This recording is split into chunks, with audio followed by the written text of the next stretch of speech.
샬롬! 사랑하는 고등부 여러분들, 오늘은 마가복음 큐티 헌정대 50일차예요. 부활의 소식을 믿지 못하는 제자들이라는 제목으로 마가복음 16장 9에서 13절까지의 말씀 함께 나눠볼게요. 지난 시간에는 예수님의 장례를 위해 무덤에 간 여인들이 예수님의 부활 소식을 접하게 된 이야기를 나눠보았어요. 우리를 새 출발의 장소 갈릴리로 부르시는 부활의 주님과 동행하는 하루 보내셨나요? 오늘은 예수님의 부활 소식을 들은 제자들이 여전히 불신앙의 반응을 보인 이야기를 나눠볼게요. 사실 대부분의 학자들은 마가가 기록한 마가복음이 16장 8절에서 끝난다고 주장해요. 이 부분에 대해 동의해요. 그리고 마가복음 16장 9에서 20절 말씀은 후대의 공동체의 신앙으로 필사자들에 의해 추가적으로 기록되었을 가능성이 높아요. 그래서 성경책을 보면 9절과 20절을 대괄호로 묶어놓고 9절 앞부분에는 번호가 붙어 있을 거예요. 저번에 이야기했듯이 번호가 붙은 것은 나나주예요. 번호를 따라가 보면 오른쪽 아래에 어떤 사본에는 9에서 20절까지 없음이라는 설명이 나와요. 현재 성경은 원문이 존재하지 않고 수많은 필사본들이 존재하는데요. 처음 기록되었던 필사본들에는 9에서 20절까지 말씀이 존재하지 않지만 후대의 어떤 사본들에는 9에서 20절까지 말씀이 존재해요. 그것을 이렇게 설명해 놓은 거예요. 그럼에도 불구하고 성경 66권을 성령의 감동으로 쓰인 하나님의 말씀으로 믿고 받아들이는 것이 우리 그리스도인들의 올바른 태도예요. 그래서 오늘 말씀도 하나님이 우리에게 주신 말씀으로 받아들이고 나눠볼게요. 오늘 본문 9절에서는 부활하신 예수님이 가장 먼저 막달라 마리아에게 나타나셨다고 말씀하고 있어요.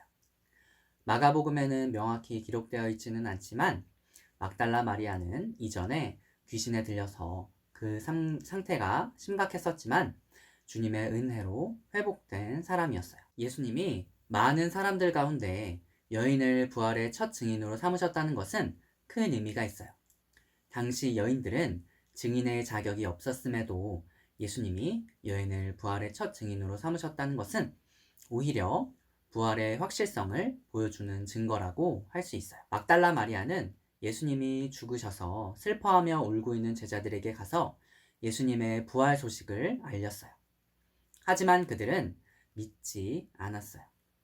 12절과 13절에서는 시골로 내려가는 제자들을 부활하신 예수님이 만나주신 이야기가 나와요. 이것은 마가복음 24장 13에서 35절까지 말씀에서 엠마오로 내려가던 두 제자 이야기로 구체적으로 기록되어 있어요. 제자들은 예수님이 죽으시고 이제 다음은 자신들 차례일 것이기 때문에 두려워서 집안에 숨어 있거나 고향으로 내려갔어요. 그런 상황에서 그 제자들도 엠마오로 내려갔을 거예요.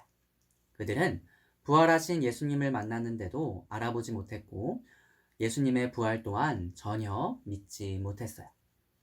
나중에 자신들이 만난 사람이 예수님이라는 것을 깨닫고 다른 제자들에게 알렸지만 그들 또한 믿지 못했어요.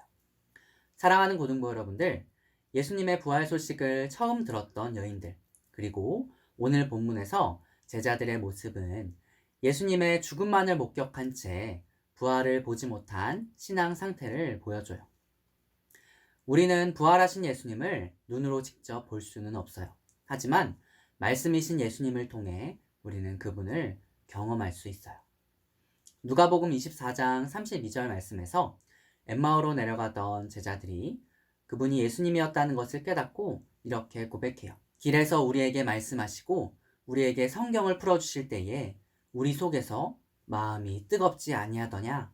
아멘. 건강한 교회와 성도는 겉으로 드러나는 것, 감정적인 것이 아니라 하나님의 말씀에 붙들려 있어요. 우리가 정말 하나님의 말씀에 붙들려서 부활의 주님을 경험하는 신앙하기를 소망해요.